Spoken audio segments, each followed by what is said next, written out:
firstly, we more for culture shock. Okay, bengayihambeli Africa because I'm a South African. So we more developed.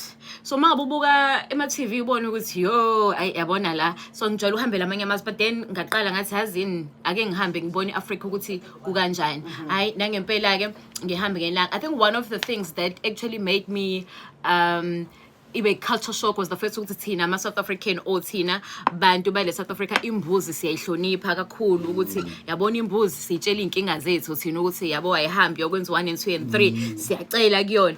But mangifika kwelinye kulamazwe lawa ngafika eqala eNamibia nje ngithi mina yibo imbuzi nje lena zihleli yabona nje imbuzi serious zibulewe zifile ziyadliwa nje noma ikanjani. I was like, guys, no, it's not fair. And then ngathi ngidla ngafila guilty ukuthi, but then as I go to Africa ngiyabona nase Kenya imbuzi bayijwayele, eZambia imbuzi bayijwayele abayithathi serious. Inyama nje ozoyithola every corner. Basha ukhari bayayosa bayayibraya yabona nje bayibiza ngamagama khona into ezihlukene. So I was like, yeah, I think that was one of the izinto ezang in terms of food.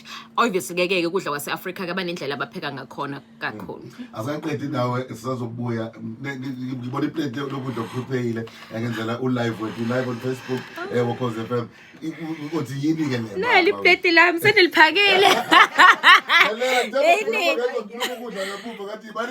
baze kwenwa kamnandi. Okay, so we have, this is goat pilau.